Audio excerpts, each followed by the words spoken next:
అరుణాచలం శివుని పరమ పావనమైన పుణ్యక్షేత్రం. అరుణాచల శివాని తలుచుకుంటే జన్మ జన్మల పాపాలు తొలిగే మోక్షక్షేత్రం. ఒక్కసారి అరుణాచల ప్రవేశము చేసి గిరిప్రదక్షిణ చేస్తే ఎన్నో కోట్ల జన్మల పాపాలు దగ్ధమయ్యే మోక్షక్షేత్రం. అందరూ అరుణాచలంలోకి ప్రవేశించలేరు. ఇది ఒక సిద్ధాంతం ఉంది. జీవి యొక్క ప్రయాణాన్ని, మనుష్య ప్రయాణం అనకండి, జీవకోటి యాత్రలో ఒక అడ్డంగా గీత పెడతారట. ఏమా గీత అంటే అరుణాచల ప్రవేశమునకు పూర్వము, అసలు అరుణాచలంలోకి ప్రవేశించాడా ఇది చూస్తారు. రెండవది అరుణాచల ప్రవేశమునకు తరువాత. అరుణాచలంలో ఒకసారి ప్రవేశిస్తే ఆ జీవి యొక్క జీవితం ఇంకొకలా ఉంటుంది. అక్కడి నుంచి గీత కొట్టి ఇంకోలా చూస్తారు. So hi guys, welcome back to one more vlog. So day 5 అనమాట. ఈ రోజు వచ్చేసి యాక్చువల్గా నేను రాత్రి వీడియో చేద్దాం అనుకున్నా అరుణాచలం నుంచి చెన్నై రావడానికి. బట్ లిటరల్ గా ఓపిక అంటే లేదు. కాల్ తీసి కాల్ పడడానికి నాకు ప్రాణం పోయిందనమాట. నేనే కాదు, నేను ఇంకా బెటర్, నాతో పాటు వచ్చిన వాళ్ళు అయితే సగంలోనే అవుట్. అది విషయం. సో మీకు ముందు వీడియోలో చూసుంటే మీకు క్లారిటీ వస్తుంది. ఎందుకంటే వాళ్ళని ఇంట్రోలోనే పెట్టాను అనమాట. ఎవరెవరు కింద పడిపోయింది, ఎవరెవరు గిలగిల కొట్టుకుంది, ఫస్ట్ చెప్పిన డైలాగులు, లాస్ట్ చెప్పిన డైలాగులు మొత్తం కూడా అయితే క్లారిటీగా పెట్టా. సో మీరు కానీ మిస్ అయితే ఆ వ్లాగ్ ని ఫుల్ఫిల్ గా అయితే చూడండి, చాలా బాగుంటది. సో ఇప్పుడు వచ్చేసి మనం చెన్నై నుంచి ఒంగోలు అయితే స్టార్ట్ అయిపోయాం, గంగా కావేరి ఎక్స్ప్రెస్ లో అనమాట. ఫస్ట్ టైం అయితే ట్రావెల్ చేస్తున్నా. ఇది డైరెక్ట్ గా ఒంగోలు అని చెప్పారు. సో అసలు జర్నీ ఎలా ఉంటుంది, ఎంత స్పీడ్ వెళ్తుంది, ఏంటి అని చెప్పి మీకు క్లారిటీ కోసం ఈ వీడియో అయితే చేస్తున్నా. అంతే, లేట్ ఎవరు మనం వీడియోలోకి అయితే వెళ్ళిపోదాం. ఇప్పుడైతే బుక్ చేసేసా, ఇంక ఇక్కడ నుంచి స్టార్ట్ అయిపోవడం అనమాట క్యాబ్ రాగానే. సో వన్స్ ఈ గంగా కావేరి ఎక్స్ప్రెస్ ఎలా ఉండిద్ది, జర్నీ ఎలా ఉంటుంది, ఎంత టైంలో తీసుకెళ్తుంది, ఎక్కడెక్కడ స్టాప్స్ ఉంది మొత్తం కూడా మీకు క్లారిటీగా అయితే చెప్తా. సో ఇప్పుడు ర్యాపిడ్ అయితే వచ్చేసింది, ఇంకా స్టార్ట్ అయిపోయింది చెన్నై సెంట్రల్ కి. ఇప్పుడు టైం వచ్చేసి ఎగ్జాక్ట్ గా 4:45 అయితే అయింది. నా ట్రైన్ వచ్చేసి 5:40కి, అంటే 1 అవర్ ముందే నేను స్టార్ట్ అయిపోయా. ఉంది 4.5 కిలోమీటర్స్ అనుకుంటా. బట్ ఏంటంటే ఎక్కువ ట్రాఫిక్ ఉంటుంది, దానివల్ల బాగా లేట్ అవుతుంది కాబట్టి సో స్టార్టెడ్ ఎర్లీ. టైం అయితే 5:40 అవుతుంది. ఇంతవరకు చూడండి ట్రాఫిక్ ఎంత స్ట్రాంగ్ గా ఉండిందో. అందుకే అంత ఎర్లీగా బయలుదేరినా కానీ వర్కౌట్ అవ్వదు అనమాట. ఒక్కోసారి 1.5 ముందే బయలుదేరాల్సి వస్తుంది. కానీ నేను 1:10 ముందే బయలుదేరా, అయినా కానీ ట్రాఫిక్ లోనే ఉండిపోయా. ఇక్కడే ఇలా ఉంది. బెంగళూరు ట్రాఫిక్ అన్నారు కానీ నాకు అంత అనిపించలేదు. బట్ ఇక్కడ కొంచెం హెవీగానే ఉంది. ఈ రోజు అయితే మాత్రం ట్రాఫిక్ హెవీగా ఉంది. సో ఇదేనమాట చెన్నై సెంట్రల్ ఏరియా అంటే. సో ఈ ఏరియా వచ్చేసి మొత్తం లోపలికి వెళ్తే మీకు ఫోన్స్, దొబ్బేసిన ఫోన్స్ అవన్నీ ఉంటాయి. సో ఇప్పుడు ఏంటంటే మనం కింద వచ్చేసి అండర్ గ్రౌండ్ మెట్రో ఉంటుంది. అది కాకుండా మనం లెఫ్ట్ తీసుకుంటే డైరెక్ట్ గా అయితే వెళ్ళిపోతాం. అక్కడ ఫోన్లు చూస్తున్నారు కదా, సో ఆ ఫోన్లన్నీ కూడా దొబ్బేసిన ఫోన్లు అనమాట. తక్కువ రేటుకి ఇచ్చేస్తారు. అడిగితే ఎవరికైనా కావాలంటే మీరు వచ్చి కావాలంటేనే రండి. ఎందుకంటే మీరు వన్స్ బేరం ఆడిన తర్వాత మీరు తీసుకోకపోతే మాత్రం మీకు బిస్కెట్ అవుతారు. తర్వాత వాళ్ళు వచ్చి మిమ్మల్ని తీసుకునేలా చేస్తారు. సో ఇక్కడ నుంచి లెఫ్ట్కి వెళ్ళాలి మనం. సో అదే అనమాట, అక్కడ ఇండియన్ ఫ్లాగ్ ఇవి కనిపిస్తున్నాయి కదా, సో అదే సెంట్రల్.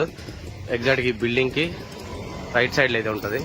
లోపలికి అయితే వెళ్ళిపోతాం. ఇంకా మనకు ఉంది ఇంకా 10 minutes అనమాట. మీరు కూడా అయితే అరుణాచలం అయితే వెళ్ళండి. చాలా అంటే చాలా ప్లెజెంట్ గా ఉంది నాకైతే వెళ్ళొచ్చాక. లైఫ్ లో ఎన్నో టెన్షన్స్ ఉంటాయి, బట్ ఒకసారి అయినా విజిట్ అవ్వాలి.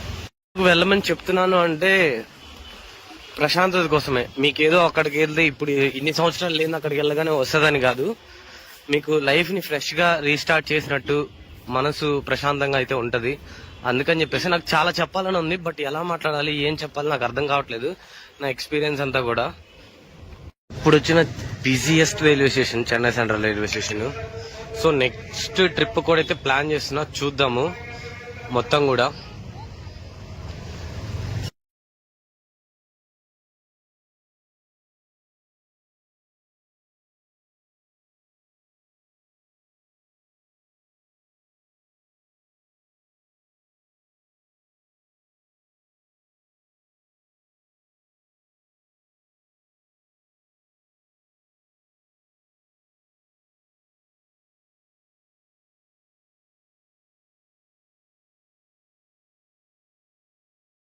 మంది వచ్చేసి ఇంకా చూపించలేదు అనమాట, అన్ని అరైవల్స్ చూపిస్తుంది చాలాసేపటి నుంచి. డిపార్చర్ కోసం అయితే వెయిట్ చేస్తున్నా. స్టేషన్ అయితే ఫుల్ రష్ గా అయితే ఉంది, బట్ మనకేం ఇబ్బంది లేదు. నేను తత్కాల టికెట్ అయితే బుక్ చేశాను ఒంగోలు వరకు. సో ఏంటంటే ఈ ట్రైన్ స్పెషాలిటీ గంగా కావేరి అనమాట. డైరెక్ట్ గా మీరు Chennai to Ongole and Vijayawada, so ఇలా చూసుకుంటూ పోతే వారణాసి, కాశీ వరకు అయితే వెళ్తుంది ఈ ట్రైన్. వీక్లీ వన్సే ఉంది ఈ ట్రైన్ అనేది. సో ఎవరైనా వారణాసి వెళ్ళాలి, కాశీ చూడాలి అనుకున్న వాళ్ళు కూడా ఈ ట్రైన్కి అయితే టికెట్స్ బుక్ చేసుకోవచ్చు. చాలా ఎర్లీగా అయితే వెళ్తుంది అనమాట, అంటే ఫాస్ట్గా యాజ్ సూన్ యాజ్ పాసిబుల్. మనదైతే ఇంకా చూపించలేదు డిపార్చర్స్ లో కూడా. ఉంది ప్లాట్ఫామ్ నెంబర్ 8 అంట, 12669 గంగా కావేరీ ఎక్స్ప్రెస్. చూసారా 1740కి. ఇన్నిసార్లు చెన్నై సెంట్రల్ వస్తే సెంట్రల్ వచ్చేసి ఈ రోజు అయితే పీస్ఫుల్ గా ఉంది, నీట్ గా డీసెంట్ గా అయితే ఉంది. ఎప్పుడు చూడు గోలగా గలీజ్ గా అయితే ఉంటది, నీట్ గా మెయింటైన్ చేస్తున్నారు, మరి ఎందుకో నాకైతే తెలీదు. సో ఇది వచ్చేసి M2 అనమాట, ఏసీ. సో ఇది S1, మనది S1 అనుకుంటా, నాకు టికెట్ క్లారిటీ అయితే తెలీదు. సో చూద్దాం, టికెట్ ఒకసారి చూసుకొని మళ్ళీ మనం ట్రైన్ అయితే బోర్డింగ్ అవుదాం. సో నాది ఇక్కడేనమాట, S1 లో 35, 34 to 33 to 40 అంట, ఈ మధ్యలోనే ఎక్కడ ఉంది. సో చూద్దాము, కాసేపు ఒక 5 minutes 10 minutes బయట కూర్చొని, ఇంకెందుకంటే టైం అయితే స్టార్ట్ అవడానికి టైం ఉంది.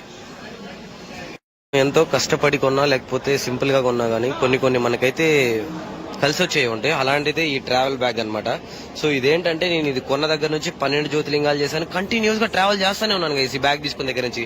ఈ బ్యాగ్ నా లైఫ్ లోకి వచ్చినాక నాకు లక్ వచ్చిందో తెలీదు, లేకపోతే నేను యాక్చువల్ గా ఇంకా ట్రావెలింగ్ కంటిన్యూగా చేద్దామని చెప్పి స్టార్ట్ చేశాను, నాకైతే తెలీదు.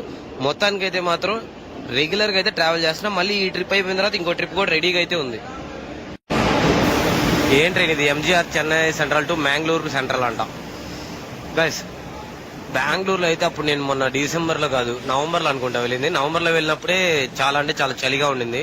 ఇప్పుడు ఎలా ఉంటుందో ఏమో, నాకు తెలిసి ట్రైన్ మొత్తం ఫ్రీగానే ఉంటుంది అన్రిజర్వ్డ్ కూడా, ఎందుకంటే ప్లాట్ఫామ్ లో ఎవడు ఒక్కడు లేడు గైస్. ప్లాట్ఫామ్ లో ఈ ట్రైన్ ఎక్కడానికి గంట ముందు వచ్చిన వాడికి సీట్లు కూడా దొరుకుతాయి నాకు తెలిసి. అంతా ఢిల్లీలోనే వెదర్ బాగాలేదు అనుకుంటున్నాం, చెన్నైలో కూడా 240 260 అయితే ఉంది AQI అనమాట. సో దాన్ని ఏంటంటే వెదర్ చెక్ చేయడానికి యూజ్ చేస్తారు. మీకు ఒకసారి ఇప్పుడు ప్రెసెంట్ నేను చెన్నై సెంట్రల్ రైల్వే స్టేషన్ లో ఉన్నా, ఇక్కడ ఎయిర్ ప్యూరిటీ అండ్ క్వాలిటీ ఎలా ఉందో చూద్దాం, సివియర్ గా ఉందో నార్మల్ గా ఉందో అనేది. ఈవెన్ మన ఒంగోలులో కూడా 190 200 చూపిస్తుంది, సివియర్ అనే చూపిస్తుంది. అది కూడా మీకు ఒంగోలు దిగిన తర్వాత అయితే చూపిస్తా, ఈ క్లిప్ యాడ్ చేస్తాను చూడండి ఇప్పుడు. సో ఇదేనమాట AQI యాప్, అంటే ఎయిర్ క్వాలిటీ చెక్ చేయడానికి. సో చూద్దాం ఆగండి, ఇప్పుడు ఓపెన్ అవుతుంది. ఇప్పుడు ప్రెసెంట్ లొకేషన్ అన్ని చూపించింది అదే, మనం ఏం చేయాల్సిన అవసరం లేదు, జస్ట్ యాప్ ఓపెన్ చేస్తే చాలు. 174 ఉంది ఇప్పుడు ప్రస్తుతానికి. చెన్నై US కన్సోలేట్ అంట, అన్హెల్దీ చూపిస్తుంది. చూడండి అసలు ఎలా ఉందో, ఇప్పుడే పొగగా ఉంది, మొత్తం స్మోకీగా ఉంది వెదర్. నేను ఇంకా ఇలా విజయవాడ చూసాను, ఒంగోలు చూసాను, విశాఖపట్నం చూసాను, ఇలా ప్లేసెస్ అన్ని చూసుకుంటూ పోతే ఎయిర్ క్వాలిటీ అంటే అసలు లేదనమాట. చూడండి ఇక్కడ ఇమేజ్ కూడా చూపిస్తున్నారు. సో చాలా అంటే చాలా డేంజర్ ఇది ఇండియాలో. నేను మొన్న రీసెంట్ గా ఢిల్లీ విజిట్ లో కూడా నేను అదే అనుకున్నా, మన సైడ్ చాలా ప్యూరిటీగా చాలా బాగుందని. బట్ ఏంటంటే 0 to 50 ఉంటే మాత్రమే గుడ్, 50 to 100 ఉంటే మోడరేట్ అనమాట, 100 to 150 ఉంటే పువర్, 150 to 200 ఉంటే అన్హెల్దీ. అసలు నిన్న నైట్ అయితే నేను చెన్నై వచ్చినప్పుడు 270 ఉంది కోయంబేడ్ ఏరియాలో, అంటే అది సివియర్ అనమాట. సో నిన్న విజయవాడలో నిన్న నైట్ కూడా నేను ఇక్కడ జస్ట్ లొకేషన్ మార్చి చూశాను. సో అది కూడా అప్పుడు అలానే కనిపించింది, సివియర్ గానే ఉంది. నాకేం అర్థం కావట్లేదు, ఇండియాలో ఇంత పొల్యూటెడ్ గా ఉంటున్నామా అనిపించింది. మనం పీల్చుకునే గాలి, మనం పీల్చుకునే ఎయిర్ మంచిది కాదు, తినే ఫుడ్ మంచిది కాదు, ఇంకా మనం ఎన్నాళ్ళు బ్రతుకుతాం ఎవరైనా సరే. సో టైం అయితే అయిందనమాట, 2 minutes తక్కువగా 5:40 అయింది. ఇంకా లోపలికి అయితే ఎక్కేద్దాం. ఇక్కడే స్టార్ట్ అయ్యారు TCలు, మన లోపల కాబట్టి వెళ్దాం. బ్రేకులు తీసారనమాట, గ్రీన్ సిగ్నల్ ఇచ్చేసారు. ట్రైన్ అయితే చాలా నీట్ గా ఉంది కదా, చాలా అంటే చాలా డీసెంట్ గా నీట్ గా అయితే ఉంది.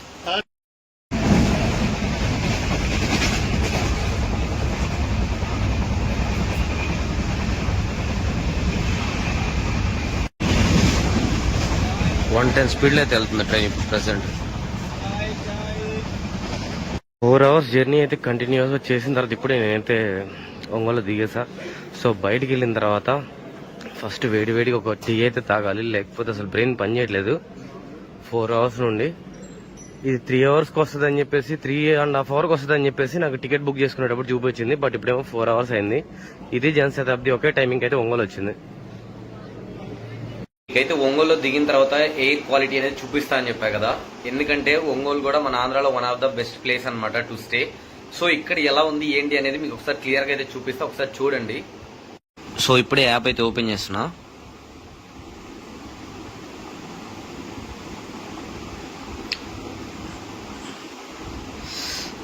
ఒంగోల్ శ్రీనగర్ కాలనీ అనమాట, 172 ఉంది. సో అన్హెల్దీ అనమాట. ఇప్పుడు టైం వచ్చేసి ఎగ్జాక్ట్ గా అన్హెల్దీ అనేది చూపిస్తుంది. సో ఇప్పుడు టైం వచ్చి ఎగ్జాక్ట్ గా 10:30 10 అలా అవుతుంది. ఇంకొంచెం సేపు ఆగి మళ్ళీ ఒక 5 మినిట్స్ తర్వాత అయితే మళ్ళీ మీకు చూపిస్తా. సో చూసారు కదా, నేనైతే షాక్ అయిపోయాను అనమాట. ఒంగోలులో కూడా లైక్ ఎయిర్ క్వాలిటీ ఇలా ఉందని చెప్పేసి లిటరల్గా నాకైతే ఏం పని చేయట్లేదు మైండ్ కూడా. ఎటుకు వెళ్ళినా కానీ పొల్యూటెడ్లోనే ఉంటున్నాం మనం. బట్ నేను వినింది ఏంటంటే చాలా మంది యూట్యూబర్స్ ఆంధ్రాలో పుట్టడం చాలా మంచిది, ఆంధ్ర అండ్ తెలంగాణలో మన తెలుగు స్టేట్స్లో ఉన్నంత హైజీన్ ఎక్కడ లేదని విన్నాను. బట్ చూస్తేనేమో ఇక్కడ ఇలా చూపిస్తుంది. ఏమో మేబీ ఇది ఫేక్ అవ్వచ్చు, నిజం అవ్వచ్చు, నాకైతే క్లారిటీ లేదు. బట్ చూపించడం అయితే మాత్రం సివియర్ అండ్ అన్హెల్దీ అయితే చూపిస్తుంది ఒంగోలులో, విజయవాడలో. సో ఇంతటితో ఈ వీడియోకి అయితే ఎండ్ చేస్తున్నా. అంటిల్ దెన్ నెక్స్ట్ రైడ్ వచ్చే వరకు keep supporting, love you all as always. By by, signing.